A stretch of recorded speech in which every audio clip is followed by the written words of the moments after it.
Dia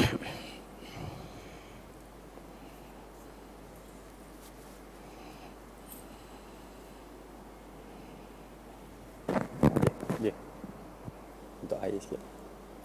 Minta air. Minta air. Okey. Ya.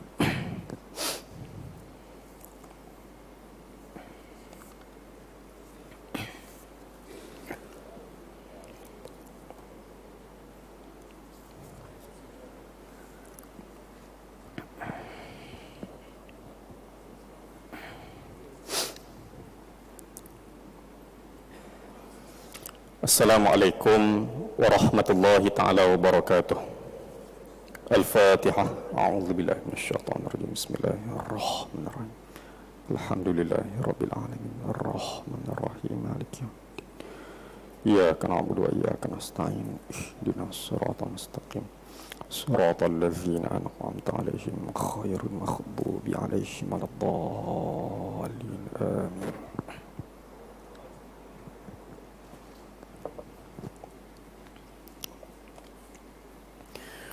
Alhamdulillahi rabbil alamin. Wassalatu wassalamu ala asyrafil anbiya'i wal mursalin wa ala alihi wa ashabihi ajma'in. Rabbi syrah li sadri wa yassir li amri wa hlul 'uqdatam min lisani yafqahu qawli. Subhanaka la ilma lana illa ma 'allamtana innaka antal alimul hakim. Wa la hawla wa la quwwata illa billahil aliyyil azim. Wa la hawla wa la quwwata illa billahil aliyyil azim. Wala hawla wala quwwata illa billahil aliyyil azim. Amma ba'd. Yang mulia Tuan Imam, ngurusi masjid dan seluruh ahli jawatan kuasa, tuan-tuan haji, puan-puan hajah, para ustaz, ustazah, muslimin dan muslimat, hadirin sidang jemaah yang dirahmati Allah Ta'ala sekalian.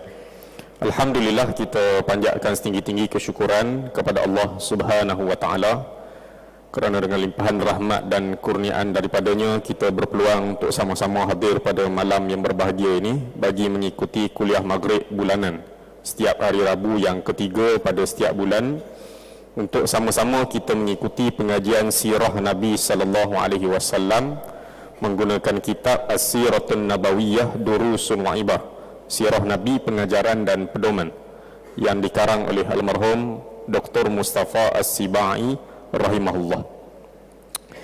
Tuan-tuan sidang jemaah sekalian, kita masih duduk pada pengajaran untuk bab yang kelima.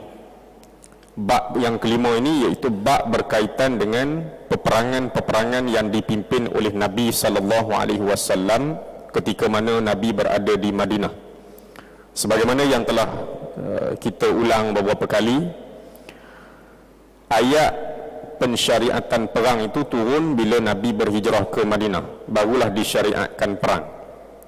Dalam tempoh 10 tahun Nabi berdakwah di Madinah, sehinggalah Nabi meninggal pada awal tahun ke-11 hijrah itu.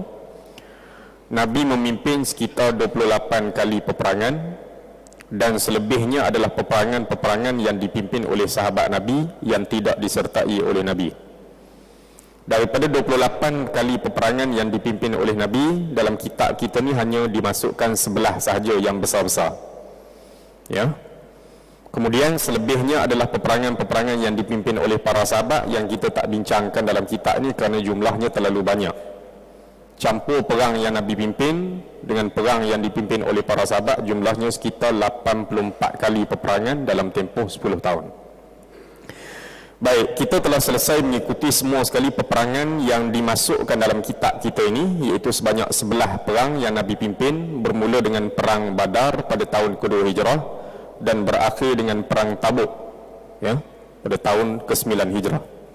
Jadi sekarang kita duduk pada bahagian pengajaran bagi keseluruhan peperangan tersebut. Dan akhir pertemuan kita pada bulan lepas, kita telah berhenti pada pengajaran yang ke-16. Dan malam ni kita masuk pengajaran yang seterusnya, iaitu pengajaran yang ke-17. Kata pengarang kitab ni almarhum Dr. Mustafa As-Sibai, yang ke-17. Nabi SAW menerima cadangan daripada Salman Al-Farisi untuk menggali parit di dalam peperangan Ahzab. Sedangkan teknik ataupun strategi menggali parit ini tidak pernah diketahui oleh bangsa Arab sebelum itu. Ini menjadi dalil ataupun bukti bahawa Islam tidak menyekat kita untuk menggunakan pengalaman bangsa-bangsa lain, strategi bangsa-bangsa lain, teknologi bangsa-bangsa lain yang boleh memberi faedah kepada umat dan manfaat kepada masyarakat. Islam tak larang. Maka sebab tu perang Ahzab juga disebut sebagai perang Khandaq. Ahzab maknanya pasukan bersekutu. Nabi dan para sahabat berhadapan dengan gabungan di antara musyrikin Mekah dengan beberapa kabilah Yahudi. Maka sebab tu disebut Ahzab. Perang Ahzab juga disebut sebagai perang Khandaq. Khandaq artinya parit. Kerana dalam peperangan Ahzab ni Nabi terima cadangan Salman Al-Farisi, strategi perang gali parit keliling kota Madinah. Salman Al-Farisi asalnya orang Parsi. Gali parit ni strategi yang pernah digunakan oleh masyarakat di negara Parsi zaman dulu. Jadi Salman cadangkan pada Nabi kerana dia orang daripada Parsi, dan Nabi terima. Tidak ragu-ragu lagi, akhirnya penggalian parit tersebut memberi faedah yang besar kepada usaha mempertahankan Madinah daripada bahaya pasukan bersekutu Quraisy dan sekutu-sekutunya yang lain. Akhirnya takdir Allah menang. Pihak lawan iaitu musyrikin Mekah, Yahudi beberapa kabilah nak masuk ke Mekah tak boleh kerana dia parit yang terlalu lebar dan dalam, sangat dalam, 2,5 km. Tindakan Rasulullah sallallahu alaihi wasallam menerima cadangan daripada Salman Al-Farisi ini menjadi bukti sikap fleksibel dan kesediaan Nabi sallallahu alaihi wasallam untuk menerima perkara-perkara yang baik terdapat di kalangan bangsa-bangsa lain. Kerana dia bangsa ni ketetapan daripada Allah. Ada orang lahir jadi bangsa Melayu, ada orang lahir jadi bangsa Arab, ada orang lahir jadi bangsa Cina, ada orang lahir jadi bangsa India. Bangsa dia tak boleh nak ubah dah. Dia tak boleh nak ubah. Kawan tu masuk Islam, dia kena kekalkanlah diri dia sebagai orang bangsa Cina. Dia tak perlu tukar jadi Melayu. Dia masuk tu agama, dia masuk agama Islam, maka kita gelar dia Cina Muslim. Jadi tak perlu dia nak tukar diri dia jadi Melayu, tak perlu. India beragama Hindu memeluk Islam, kita panggil dia India Muslim. Orang Arab, bukan semua orang Arab tu Muslim. Ada Arab Kristian, ada orang Arab tu Yahudi, Majusi, ada laka. Bangsa-bangsa ni pilihan Allah. Makan ubat pun dia tak berubah dah, dia kekal lah bangsa tu. Adapun Islam dihidayah daripada Allah kepada bangsa-bangsa tersebut. Allah sallallahu alaihi wasallam telah bersikap sedemikian, iaitu terima teknologi, strategi, benda-benda baik daripada bangsa-bangsa yang lain ini lebih daripada sekali. Maknanya Nabi terima benda baik, teknologi yang datang daripada masyarakat lain, bangsa lain, hatta di kalangan orang bukan Islam itu, bukan sekali saja Nabi pernah ambil, beberapa kali. Antaranya dia kata, iaitu ketika Nabi SAW mengutuskan suratnya kepada raja-raja. Hantar surat kepada raja-raja, tahun ke-6, tahun ke-7, tahun ke-8 Hijrah, hantar surat kepada beberapa orang raja, gubernur-gubernur, pemimpin-pemimpin negara, ajak mereka memeluk Islam. Ada sahabat-sahabat memberitahu kepada Nabi, wahai Rasulullah, menjadi kebiasaan raja-raja mereka tidak akan terima apa-apa surat kecuali surat yang dicok dengan nama pengutusnya. Raja-raja di tempat-tempat lain ni biasanya bila dapat surat tak ada cok, mereka tak nak baca, tak layan. Dengan itu akhirnya Nabi SAW memerintahkan sahabat supaya tolong buat satu cok untuk Nabi. Nabi nak ada cok sendiri. Setiap kali surat dihantar mesti letak cok Nabi, iaitu satu bentuk cincin yang tertulis perkataan Muhammad Rasulullah. Artinya cok ni sudah ada di awal sebelum zaman Nabi SAW. Diamalkan oleh masyarakat yang bukan Islam, raja-raja, pembesar-pembesar, gubernur-gubernur pada waktu tersebut. Nabi tiru. Salah tak? Tak salah. Tak salah. Kerana dia orang tak baca surat bila tak ada cok. Jadi kita ambil lah pendekatan mereka, raikan mereka, hormati budaya di tempat mereka, kena ada cok, buat cok. Kemudian tuan-tuan sekalian, peristiwa yang kedua, Nabi tiru perbuatan, budaya, teknologi, benda-benda yang baik yang ada dalam masyarakat lain, iaitu apabila berlaku peristiwa pembukaan kota Mekah. Nabi daripada Mekah hijrah ke Madinah. Duduk di Madinah sampai tahun ke-8 hijrah, Nabi masuk semula ke Mekah. Itu namanya pembukaan kota Mekah. Selepas berlaku pembukaan kota Mekah, akhirnya kerajaan Mekah ketika itu dipimpin oleh Abu Sufyan akur, ya, dengan kekuatan pasukan tentera Islam, sehingga akhirnya Abu Sufyan pemeluk Islam. Selepas daripada itu, satu demi satu kabilah-kabilah Arab tunduk, serah diri, sebahagian besarnya memeluk Islam.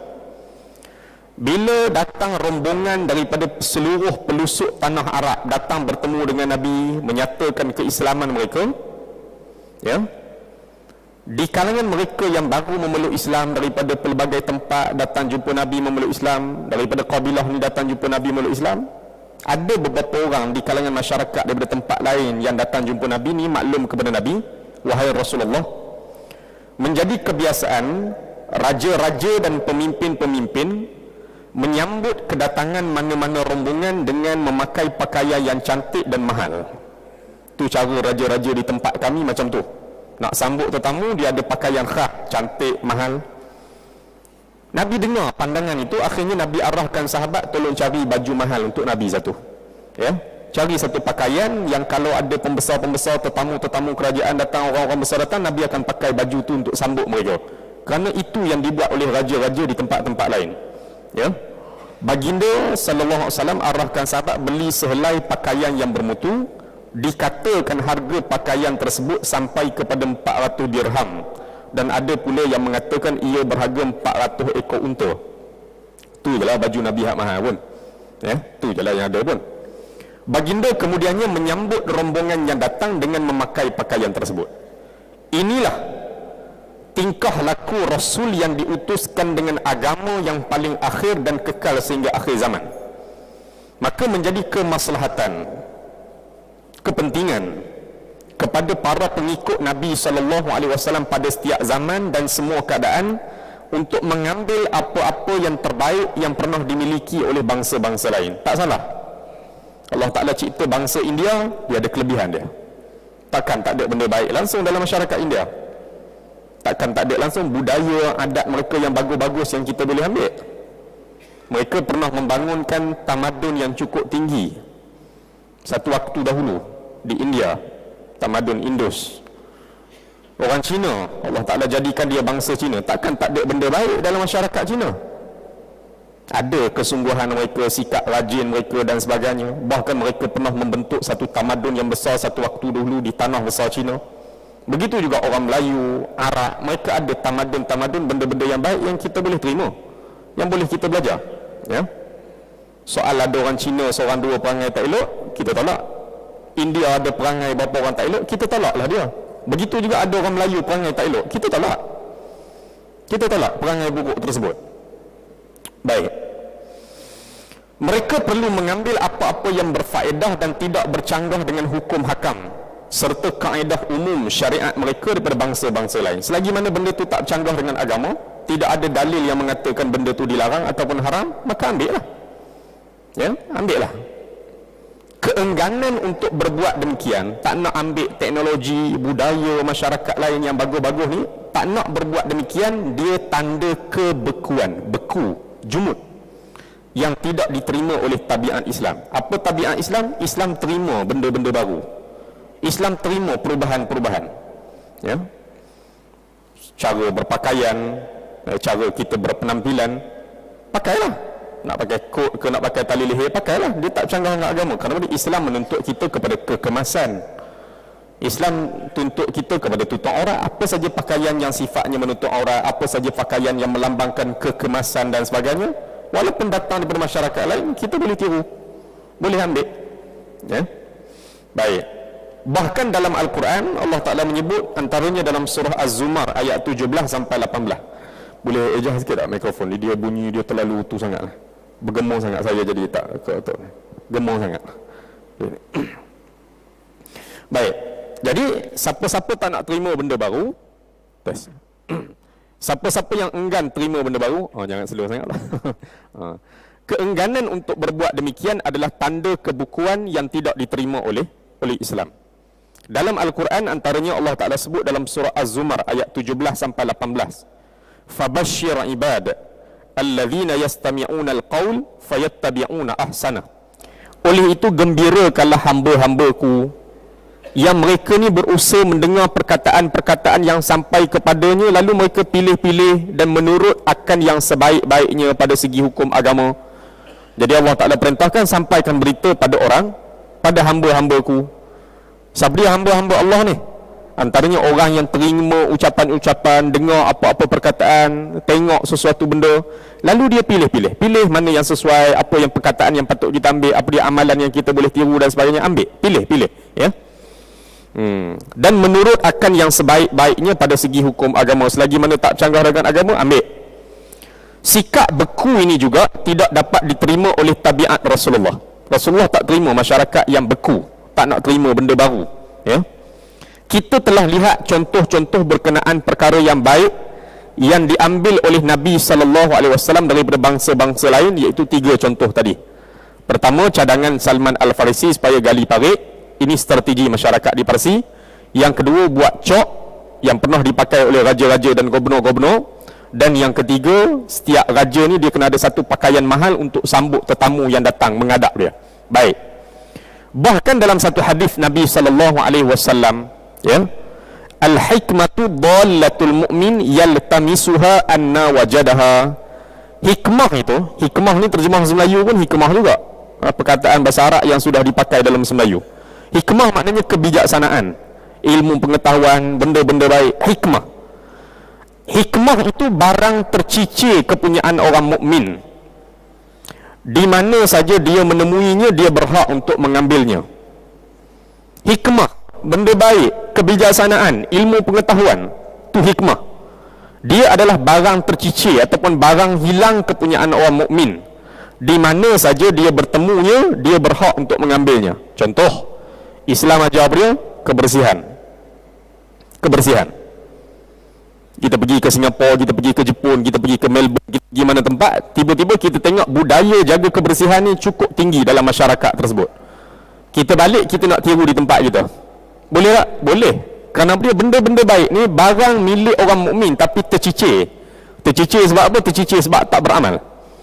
Akhirnya masyarakat ni yang amalkan. Akhirnya masyarakat ni yang amalkan. Akhirnya masyarakat ni yang amalkan. Sekarang kita jumpa, kita nak ambil balik amalan tersebut, nak bawa balik. Boleh tak? Silakan. Rasuah, ya, salah guna kuasa, dia ajaran daripada agama, benda tu tak boleh buat. Tiba-tiba sebahagian daripada kalangan negara-negara bukan Islam amalkan benda baik tersebut, sehingga negara mereka duduk dalam kedudukan yang sangat rendah kadar rasuah. Kita nampak benda baik tersebut, lalu kita nak tiru, nak bawa di tempat kita. Boleh tak? Boleh. Kerana dia benda baik ni benda tercicir kepunyaan orang mukmin. Di mana saja jumpa, pergi ambil. Kita berhak untuk mengambilnya. Barang hilang kita punya, kerana tak beramal, hilanglah, dapatlah pada orang lain, ya, dapat pada orang lain. Pada zaman mutakhir ini, khususnya selepas daripada zaman kebangkitan Eropah, orang Islam ditimpa keruntuhan. Orang Islam lupa terhadap prinsip Islam yang agung ini. Mereka juga menentang setiap pengislahan, benda-benda baru yang dicedok daripada orang lain, sedangkan mereka sangat memerlukan benda tu. Bila ambil benda baru daripada masyarakat lain, daripada bangsa lain, oh tak boleh, ni daripada orang kafir. Oh tak boleh, ni Amerika. Ni tak boleh, ni apa dia, Yahudi. Padahal ada saja benda-benda budaya, benda-benda baik dalam masyarakat lain yang boleh kita manfaatkan untuk umat ni, ya. Mereka mundur ketika mana orang lain dah maju ke hadapan. Masih ada lagi cakap-cakap seperti itu, tak boleh ambil daripada orang bukan Islam, tak boleh belajar daripada orang kafir, tak boleh ambil pengetahuan daripada begini. Padahal semua itu adalah barang hilang milik kita. Walillahi aqibatul umur. Dan ingatlah bagi Allah jugalah kesudahan segala urusan. Surah Al-Hajj ayat 41. Maka belajarlah budaya masyarakat lain. Orang Melayu ada benda bagusnya, masyarakat India ada benda baik, kita boleh belajar. Cina ada benda baik. Dan Allah Ta'ala takdirkan di tempat kita ni ada beberapa kaum yang kita boleh belajar kebaikan-kebaikan yang ada pada kaum tersebut. Yang buruk tolak lah. Yang buruk tolak. Baik, pengajaran yang ke-18, kata pengarang kitab ni almarhum Dr. Mustafa As-Sibai, pengajaran yang ke-18. Berdasarkan pesanan Rasulullah sallallahu alaihi wasallam kepada angkatan pasukan tentera Islam, ketika mana Nabi hantar mereka untuk berhadapan dengan bala tentera Rom, iaitu dalam peperangan Mu'tah. Ya, dalam peperangan Mu'tah. Perang Mu'tah ni berlaku beberapa bulan sebelum pembukaan kota Mekah. Nabi duduk di Madinah tahun ke-8 Hijrah. Tahun ke-8 Hijrah itu pada bulan Ramadan, 10,000 para sahabat bersama dengan Nabi masuk ke Mekah. Itu namanya pembukaan kota Mekah. Beberapa bulan sebelum berlaku pembukaan kota Mekah, berlaku perang Mu'tah. Perang Mu'tah ni iaitu perang 3,000 sahabat berhadapan dengan bala tentera Rom dan sekutu-sekutu dia di kalangan orang yang beragama Nasrani, Kristian. Kerajaan Rom siapkan bala tentera 100,000. Kabilah-kabilah Arab yang beragama Kristian yang merupakan sekutu kepada kerajaan Rom siapkan bala tentera 100,000 lagi. Jumlahnya jadi 200,000. Sahabat Nabi hanya 3,000. Takdir Allah, Allah Ta'ala beri kemenangan. Pasukan tentera Rom 100,000 dan sekutu-sekutunya 100,000 akhirnya berundur. Takut dengar kedatangan tentera Islam, padahal jumlah mereka hanya 3,000 saja. Ya, perang Mu'tah. Mu'tah ni satu tempat di Jordan. Dan Jordan pada waktu itu duduk di bawah pemerintahan kerajaan Rom. Jordan, Syria, Palestin, Lebanon, ini yang disebut sebagai bumi Syam. Dulu pernah menjadi empayar kerajaan Rom ataupun disebut sebagai Rom Timur. Bila Nabi utuskan sahabat untuk pergi ke Mu'tah di Jordan berhadapan dengan tentera Rom dan sekutu-sekutu dia, Nabi lantik 3 orang sahabat jadi panglima perang. Ya. Pertama Zaid bin Harithah, anak angkat Nabi. Ya. Nabi kata kalau Zaid terbunuh, yang menggantikannya Ja'far bin Abi Talib, sepupu Nabi. Dan sekiranya Ja'far terbunuh, penggantinya adalah Abdullah bin Rawahah. Nabi hanya sebut 3 nama, 3 terbunuh. Nabi tak sebut dah nama keempat dan seterusnya. Ya. Maknanya benda gaib nak berlaku akan datang, Nabi pun tak tahu. Setakat yang Allah Ta'ala beritahu je lah. Akhirnya sahabat selepas kematian Abdullah bin Rawahah, mereka bermesyuarat di medan perang itu, naiklah Khalid Al-Walid, sambung peperangan, sehinggalah pasukan Rom berundur. Baik, apa yang kita nak belajar daripada peperangan Mu'tah ni tuan-tuan sekalian? Dia kata, berdasarkan pesanan Rasulullah sallallahu alaihi wasallam kepada angkatan tentera Islam dalam peperangan Mu'tah, kamu dapat perhatikan nilai belas kemanusiaan yang terdapat dalam peperangan Islam ini. Namanya perang, tapi masih ada nilai kemanusiaan. Islam tidak membunuh sesiapa yang tidak berperang, mahupun merosakkan apa yang ditemui dalam perjalanan, kecuali kerana darurat yang amat sangat. Sebab tu dalam perang Mu'tah, ya, antara nasihat Nabi kepada Zaid bin Harithah sebagai panglima perang, Nabi sebut kepada Zaid bin Harithah, aku pesan kepada kamu supaya takwa kepada Allah, buat baik kepada orang Islam yang bersama dengan kamu, perangilah sesiapa yang kufur kepada Allah dengan nama dan kerana Allah. Jangan kamu belok jika diadakan sebarang perjanjian damai. Jangan kamu curi harta rampasan perang sebelum diagih-agihkan. Jangan kamu bunuh kanak-kanak. Jangan bunuh orang perempuan. Jangan bunuh orang tua yang tak berdaya. Jangan bunuh pendeta-pendeta, ahli ibadat yang memencilkan diri dalam gereja ataupun rumah ibadat mereka. Jangan musnahkan pokok-pokok kurma. Jangan tebang pokok-pokok. Jangan rosakkan binaan-binaan, tanam-tanaman. Ni etika peperangan dalam Islam yang Nabi sebut kepada Zaid bin Harithah sebelum Zaid bin Harithah dan pasukannya berangkat ke Mu'tah di Jordan. Ni etika peperangan. Maka sebab tu kalau hari ni ada kumpulan yang meletakkan nama dia kumpulan jihad, apa-apa nama saja pun, tiba-tiba melanggar etika yang dilarang oleh Nabi ni, kita tidak iktiraf tindakan kumpulan sebut. Baik namanya Al-Qaeda ke, kumpulan apa ke, buat benda yang melanggar etika ni, kita tidak iktiraf perbuatan sebut. Tindakan mereka salah. Ya, tangkap orang yang tak terlibat dengan perang, jadikan tawanan dan sebagainya, tak boleh. Baik, ni etika peperangan. Jadi dia kata apa dia? Selepas daripada kematian Nabi, para sahabat dan orang Islam di pelbagai zaman mematuhi pesanan-pesanan ini. Jaga etika peperangan. Walaupun namanya perang, kemanusiaan mesti ada.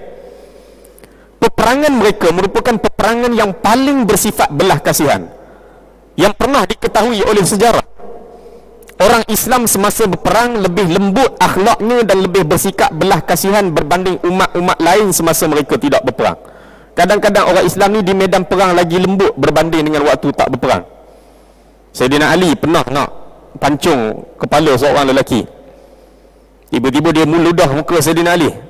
Ali tak jadi nak pancung. Dia kata pada Ali, kenapa tak terus pancung kepala aku?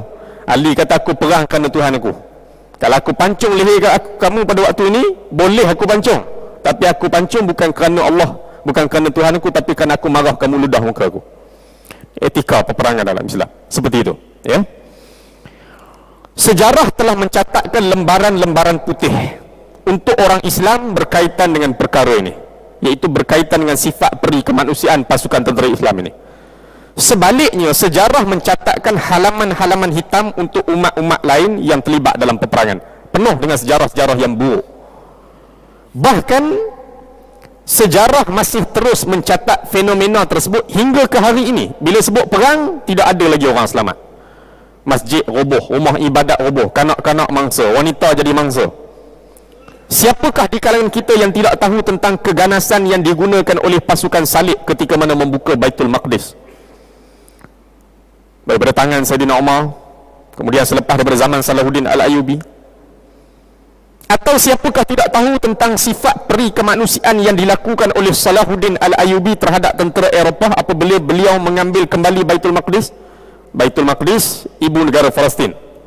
Orang Arab sebut Asimatu Palestin. Pernah diambil oleh Saidina Umar, bernaung di bawah kerajaan Islam Madinah, ada gubernur memerintah di Baitul Maqdis. Kemudian pasukan salib, kemudian Salahuddin Al-Ayyubi ambil alih semula, kemudian pasukan salib, kemudian sampailah zaman British, kemudian Israel, Yahudi, berkali-kali tukar tangan Baitul Maqdis itu. Bagaimana Salahuddin Al-Ayyubi masuk ke Baitul Maqdis? Bagaimana dia arahkan pasukan tentera Islam berkawal di sepanjang jalan ketika mana pasukan salib ingin keluar daripada Baitul Maqdis supaya harta benda mereka tak dirampas? Salahuddin arahkan pasukan tentera dia berkawal di tepi jalan. Saidina Umar masuk ke Baitul Maqdis, Saidina Umar arahkan pasukan tentera Islam kawal tepi jalan supaya pasukan salib keluar dalam keadaan tidak diganggu, harta mereka tidak dirampas. Akhirnya sebahagian daripada pasukan salib ambil keputusan, kami kekal duduk di Baitul Maqdis bercampur gaul dengan orang Islam. Ini sejarah. Siapakah di kalangan kita yang telah melupai keganasan panglima-panglima dan tentera salib ketika mereka menguasai ibu kota Islam seperti Tarabulus, Al-Marrah dan lain-lain lagi? Ataupun melupai sikap belah rahmat panglima-panglima dan tentera Islam ketika mereka mengambil kembali kota-kota tersebut daripada genggaman penjajah dan perampahnya?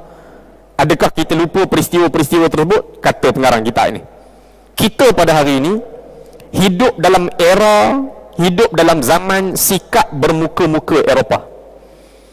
Mereka mendakwa mereka bertamadun, berperi kemanusiaan dan cintakan kebaikan untuk seluruh bangsa-bangsa yang ada.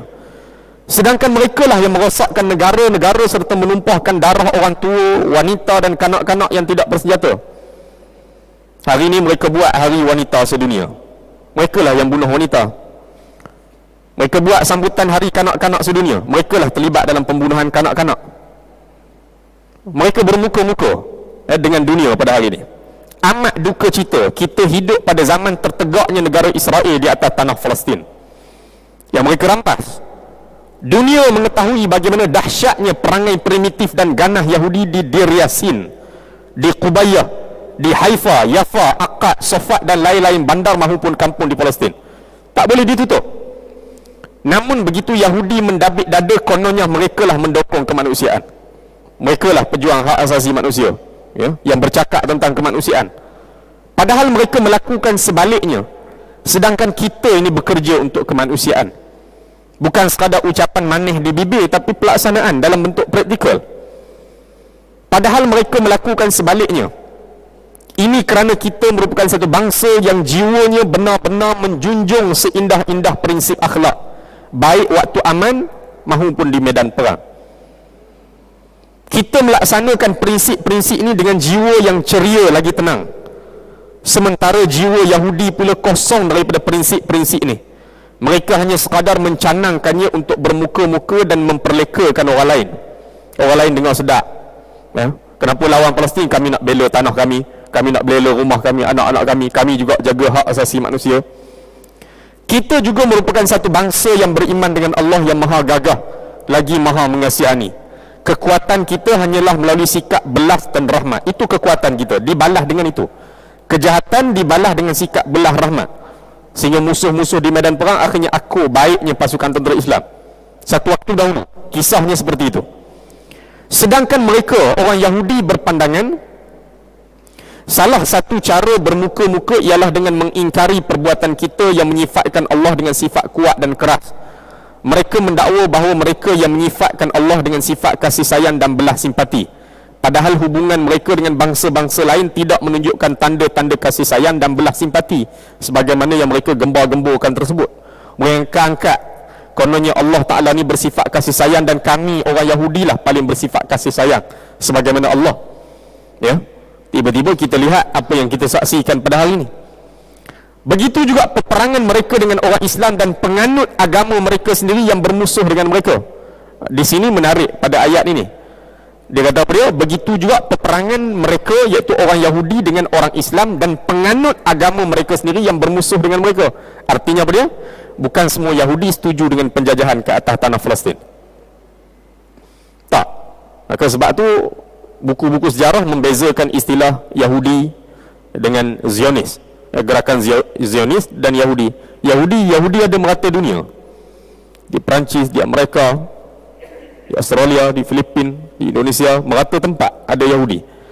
Zionis, mereka yang terlibat dalam satu gerakan sulit untuk menjadikan negara Israel ini satu negara yang besar yang disebut sebagai negara Israel Raya, melibatkan beberapa buah negara Arab daripada Palestin, Syria, Jordan, Lebanon, sampailah ke Mekah, Madinah dan Mesir, ya, semenanjung Sinai. Baik, kita juga merupakan manusia yang paling berjasa kepada kemanusiaan, sementara mereka hanya berperang untuk menyerang, merampas, menguasai dan menjajah. Mereka adalah manusia yang paling memusuhi kemanusiaan. Kita berperang dengan mereka pada hari ini untuk mempertahankan tanah, hak dan kemuliaan. Maka tidak ada gunanya kita mendendangkan prinsip-prinsip kita ini kepada kaum yang tidak memahami sifat belah kasihan, satu kaum yang tidak memahami akhlak yang mulia, satu kaum yang tidak memahami peri kemanusiaan. Bahkan kita wajib meneruskan perjuangan kita menentang mereka dengan berpegang kepada prinsip-prinsip akhlak yang diajarkan oleh Rasul dan syariat kita, sehinggalah Allah menjatuhkan hukuman di antara kita dengan mereka, dan Allah lah sebaik-baik hakim yang akan membuat keputusan. Baik, ini etika peperangan dalam Islam yang perlu kita ambil perhatian. Kecuali dia kata apa dia tadi? Kecuali sekiranya binaan-binaan pokok-pokok, tanam-tanaman mengganggu kita dan tidak boleh elak, maka kita boleh runtuhkan. Pokok menghalang kita daripada melihat musuh, maka boleh ditebang pokok tersebut. Sengaja tebang, musnahkan tanaman di kawasan tanah musuh, tak boleh. Ya, rosakkan tanaman mereka, bakar kediaman mereka, tak boleh. Baik, pengajaran yang ke-19 tuan-tuan sekalian. Sekiranya tentera tidak mempunyai semangat iman dan kejujuran yang seia sekata, ayat ni tergantung sikit, dia tertinggal. Bahkan ada segolongan yang berjiwa kalah sebelum berjuang, mengejar upah dan cuai, ia tidak dapat menjamin kemenangan ke atas musuhnya. Tak boleh. Dia kata dia kalah sebelum berjuang, ya, kejar upah dan cuai, akhirnya dia tidak akan menang ke atas musuhnya. Ini sebagaimana yang berlaku dalam peperangan Hunain. Bila berlaku perang Hunain? Selepas pembukaan kota Mekah. Berlaku pembukaan kota Mekah pada bulan Ramadan tahun ke-8 Hijrah. Akhirnya Nabi duduk di Mekah sekitar 19 hari urus pentadbiran baru kerajaan Mekah. Akhirnya berlaku peperangan Hunain, iaitu perang di antara umat Islam dengan satu kabilah berdekatan dengan Mekah yang tak nak tunduk kepada kerajaan baru Mekah ni, iaitu kabilah Hawazin, kabilah Bani Thaqif dan beberapa sekutu dia. Akhirnya berlakulah perang Hunain di satu tempat bernama Hunain, ya. Demikian jugalah perihal dakwah ini. Ia tidak boleh bergantung harap kepada ramainya pihak yang bertepuk tangan. Dakwah ni dia takkan menang kalau tukang tepuk tangan aja ramai. Oh, saya mendukung daripada belakang.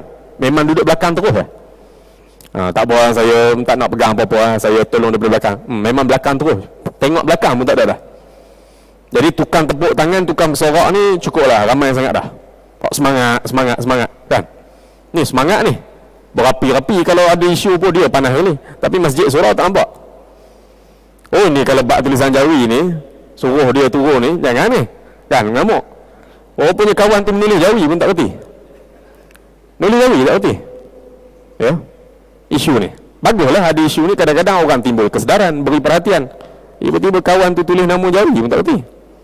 Artinya biarlah semangat tu disertai dengan kefahaman, dia akan bertahan lama. Semangat dengan emosi ni, kadang-kadang benda tu kita tak buat pun. Semangat ni, masjid terancam, masjid begini-begini, dia tak masuk masjid pun. Masjid tak mari pun. Jadi ni benda-benda yang perlu kita jadikan muhasabah dalam keadaan kita tak setuju dengan benda-benda yang berlaku di luar tak elok. Kita sendiri buktikan memang kita sungguh jaga urusan ni sebaik mungkin bermula dengan diri kita ni. Bahkan dia kata perlunya bergantung kepada bilangan orang yang beriman dengan dakwah itu dan sanggup berkorban di jalannya sungguh-sungguh, kerana kesedaran dia melihat keliling kita ni orang buat maksiat, orang buat munkar ni sebagai sasaran dakwah, dan kita jadikan diri kita sebagai contoh dan orang akan tiru kita, bukan mengamuk tak tentu hala. Akhirnya orang tengok dia image orang jaga agama pun tak ada, dan masjid tak mari, majlis ilmu tak pernah nampak, kan, buat benda yang tak senonoh. Akhirnya orang tengok dia ni main-main dalam urusan agama. Baik, ni beberapa perkara yang perlu kita ambil perhatian daripada pengajaran-pengajaran peperangan yang disebut oleh pengarang kitab ni, ya. Baik, kemudian tuan-tuan sekalian, selepas daripada pengarang kitab ni sebut tentang strategi daripada bangsa lain kita boleh ambil, kemudian etika peperangan, dan yang ke-19 ni jangan cepat sangat kalah, jangan perang kerana tujuan-tujuan lain selain daripada apa yang dikehendaki oleh Allah. Kemudian yang ke-20 dia kata apa dia? Pengajaran lain yang dapat kita ambil daripada sirah Rasulullah sallallahu alaihi wasallam tentang peperangan Nabi adalah bagaimana sikap Nabi terhadap orang Yahudi. Bagaimana ketegasan Nabi kepada orang Yahudi sehingga dalam tempoh Nabi duduk di Madinah, sekurang-kurangnya ada 3 perang besar Nabi dengan orang Yahudi. Pertama, peperangan dengan Yahudi daripada kabilah Bani Nadir. Yang kedua, peperangan Ahzab, Mekah, musyrikin Mekah bergabung dengan Yahudi. Dan yang ketiga, peperangan melawan Yahudi Bani Quraizah. Jadi dia kata pengajaran yang ke-20 ni kita nak belajar bagaimana sikap Nabi terhadap orang Yahudi, ketegasan Nabi terhadap orang Yahudi. Begitu juga bagaimana sikap orang Yahudi terhadap Nabi kita sebenarnya, ya. Sejak Rasulullah sallallahu alaihi wasallam sampai di Madinah, menetap di Madinah, Nabi cukup prihatin terhadap orang Yahudi ni, sampai Nabi melakukan perjanjian damai dengan orang Yahudi yang duduk di Madinah, beberapa kabilah. Mereka boleh hidup aman damai dengan orang Islam. Mereka bayar cukai, mereka sebahagian daripada warga negara. Apa yang terjadi kepada Madinah, mereka juga kena ambil berat sebab ini negara mereka bersama. Kalau Madinah terlibat dengan perang, mereka mesti juga tanggung kos peperangan kerana mereka warga negara. Ini sikap Nabi di awal Nabi sampai di Madinah. Baginda cukup prihatin terhadap mereka. Nabi adakan hubungan damai dengan mereka, memberi jaminan terhadap agama dan harta mereka, serta mengadakan perjanjian bertulis dengan mereka. Namun mereka ni adalah satu kaum dan bangsa yang suka melakukan perkhianatan. Tidak lama kemudian Nabi duduk di Mekah, di Madinah, mereka melakukan komplot untuk membunuh Nabi. Nabi pergi ke perkampungan Yahudi daripada kabilah Bani Nadir. Ada satu urusan nak dibincangkan dengan mereka. Tiba-tiba ada beberapa orang Yahudi daripada kabilah Bani Nadir panjat dinding, bawa batu besar nak dilepaskan di atas kepala Nabi. Ni kali pertama Yahudi Bani Nadir, ya. Sehingga akhirnya Nabi halau Yahudi Bani Nadir keluar daripada Madinah. Bila dihalau keluar daripada Madinah tahun ke-4 Hijrah, mereka tak puas hati. Akhirnya beberapa pemimpin Yahudi Bani Nadir berpakat dengan pemimpin Mekah, bentuk satu gabungan. Berlaku pula perang Ahzab pada tahun ke-5 Hijrah. Sekali lagi Nabi berhadapan dengan orang Yahudi dalam perang Ahzab, Yahudi yang bergabung dengan musyrikin Mekah, ya. Tengah-tengah berkecamuk berlaku perang Ahzab, tiba-tiba ada satu kabilah Yahudi yang masih ada hubungan dengan kerajaan Madinah batalkan perjanjian, bergabung dengan pasukan Ahzab, Yahudi daripada kabilah Bani Quraizah. Ya, tuan-tuan sekalian, ini 3 peperangan besar Nabi dengan orang Yahudi. Kemudian mereka berhimpun pula di segenap rantau, khasnya di kubu besar Yahudi ketika itu di mana? Khaybar, ya. Mempersiapkan senjata dan merancang pelbagai konspirasi ke atas kerajaan Madinah dan kepada Nabi SAW. Berkumpul untuk hapuskan Madinah dan orang mukmin di kota itu secara khianat dan keji. Usaha ini akhirnya berlaku pula perang Khaybar. Ni sekali lagi pertempuran di antara Nabi dengan orang Yahudi di kubu besar mereka di Khaybar, ya. Sila azan dan saya habiskan.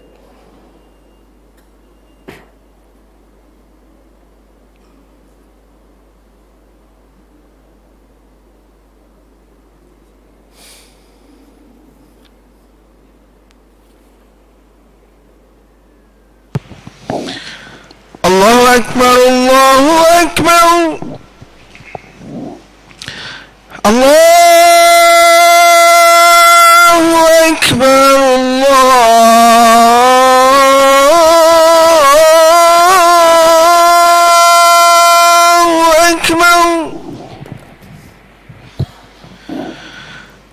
أشهد أن لا إله إلا الله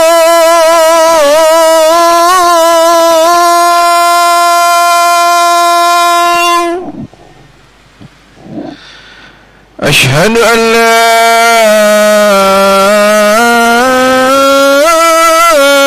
إله إلا الله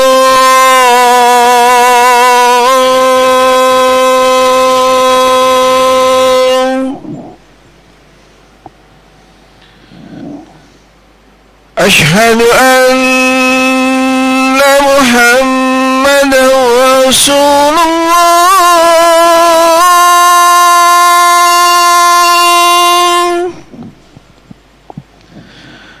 أشهد أن محمدا رسول الله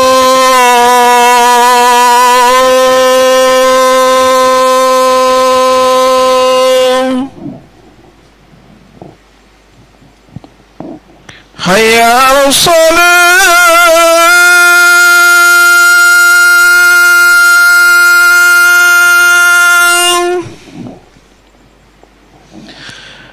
حي على الصلاة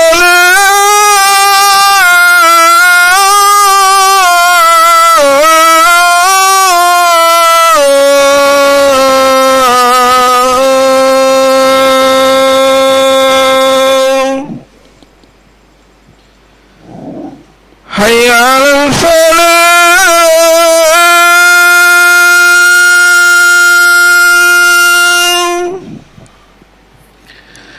حي على الفلاح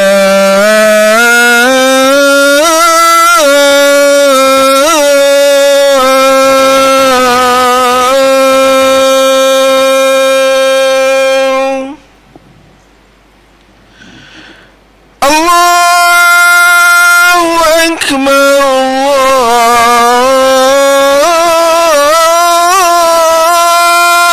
الله أكبر لا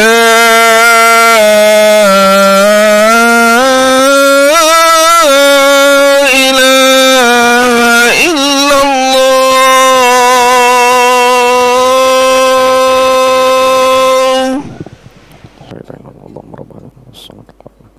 Muhammadun Rasulullah syaraf wa thawam lil mu'tah innaka la tulhi ya rahman. Baik, tuan-tuan sekalian, saya habiskan yang ke-20 ni. Jadi selepas daripada Yahudi dihalau keluar daripada Madinah, iaitu Yahudi Bani Nadir, mereka berpakat dengan musyrikin Mekah, berlaku pula perang Ahzab. Habis perang Ahzab, Nabi hadapi Yahudi daripada Bani Quraizah. Akhirnya pakat-pakat lari di mana kubu mereka Khaybar. Akhirnya berlaku perang Khaybar pada tahun ke-7 Hijrah. Kubu besar Yahudi.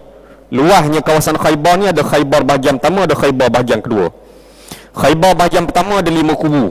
Khaybar bahagian yang kedua ada 3 kubu. Besar kubu ni, ya, Khaybar. 100 batu di utara Madinah. Adakah Nabi perlu membiarkan tindakan mereka? Berapa kali mereka khianat? Tak boleh dipercayai. Adakah Nabi perlu menanggung risiko komplot jahat, pengkhianatan dan pelanggaran janji oleh mereka? Nak biar macam tu berkali-kali? Adakah Nabi dan para sahabat sentiasa perlu hidup dalam suasana bimbang dan waspada setiap waktu, menunggu fitnah dan konspirasi jahat mereka? Dengan ketegasan Nabi kepada Yahudi dalam beberapa kali peperangan ini, akhirnya Nabi telah berjaya menjamin keamanan di sepadan negara barunya itu, iaitu Madinah. Tidak ada lagi di kawasan-kawasan ini Yahudi mampu sentuh. Dengan ketegasan Nabi terhadap Yahudi, baginda telah menjamin keamanan sempadan negara barunya. Penyebaran dakwah ke seluruh semenanjung tanah Arab dan serata pelosok dunia juga dapat dijayakan tanpa halangan. Hanya Yahudi, orang yang taksub dan golongan penjajah saja yang tak suka dengan tindakan tegas Nabi terhadap orang Yahudi ni, dan sekutu-sekutu yang rapat dengan Yahudi. Saksikanlah sejarah kehidupan Yahudi selepas daripada zaman kewafatan Rasulullah sallallahu alaihi wasallam. Tidakkah semua sejarah mereka penuh dengan konspirasi, komplot jahat, kerosakan dan pengkhianatan? Dan banyak tragedi-tragedi besar dalam dunia pada hari ini dia bukan berlaku secara kebetulan, tapi benda yang memang sudah disusun. Berapa tahun lepas berlaku tragedi 11 September tahun 2001, dan akhirnya seluruh dunia tahu ni pembohongan, ya, pembohongan besar untuk beri gambaran buruk terhadap orang Islam, dan di belakang sana ada Israel. Seterusnya lihatlah perjalanan kehidupan mereka di zaman moden ini. Bukankah ia juga penuh dengan konspirasi? Ada di kalangan kita ini, di kalangan umat Islam, yang tertipu dengan kata-kata manis Yahudi.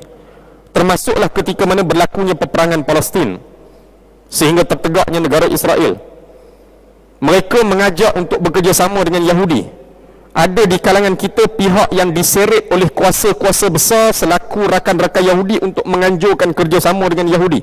Akhirnya ada beberapa buah negara Arab terlibat bekerjasama dengan Yahudi kerana permintaan daripada negara-negara besar sekutu Yahudi ini. Hasilnya akhirnya mereka berputih mata, menyerah kalah, dan timbul idea yang buruk ketika mana menangani isu Palestin. Sampai hari ini tak selesai, sudah berpuluh tahun, kerana pengkhianatan beberapa negara-negara Arab satu waktu dahulu. Selepas ini sepatutnya tidak ada siapa lagi yang terpedaya dengan Yahudi. Kita tidak mempunyai jalan lain untuk membebaskan diri daripada kejahatan Yahudi melainkan dengan sikap tegas yang pernah ditunjukkan oleh Nabi SAW dalam berinteraksi dengan mereka. Ketegasan ini dilakukan supaya kita dapat menjamin keselamatan negara kita, agar kita boleh memperuntukkan waktu bagi melaksanakan peranan baru kita pada masa mendatang, iaitu membawa risalah Islam ini dan kesejahteraan kepada bangsa-bangsa di seluruh dunia. Ini merupakan amanah yang kita sampaikan kepada generasi baru dengan penuh kejujuran dan keimanan. Mudah-mudahan mereka dapat melakukan apa yang tidak dapat dilakukan oleh generasi kita yang pernah mengalah sebelum ini. Tuan-tuan sekalian, jadi ini 4 pengajaran yang boleh kita ikuti pada malam ini, iaitu bermula dengan pengajaran ke-17 sehinggalah pengajaran yang ke-20. Jadi saya rasa cukup sekadar itu dulu untuk pertemuan pada malam ini. Mudah-mudahan memberi manfaat dan kebaikan bagi kita, insya-Allah. Jadi saya rasa pengajaran kita ni mungkin perlukan satu saja lagi kuliah, iaitu pengajaran ke-21 sehingga akhir sekali pengajaran ke-25. Habis pengajaran peperangan, kita akan mula masuk bab terakhir sekali, iaitu bab yang ke-6, peristiwa-peristiwa penting yang berlaku selepas daripada pembukaan kota Mekah pada tahun ke-8 Hijrah sehinggalah kewafatan Nabi SAW. Di tengah-tengah tu ada beberapa peristiwa penting yang insya-Allah kita akan ikuti satu persatu. Wallahu taala alam. Aqul qouli hadza wa astaghfirullahal azim li wa lakum wa lisairil muslimina wal muslimat fastaghfiruh innahu huwal ghafurur rahim. Assalamualaikum warahmatullahi taala wabarakatuh. Subhanakallah wa bihamdika asyhadu an la ilaha illa anta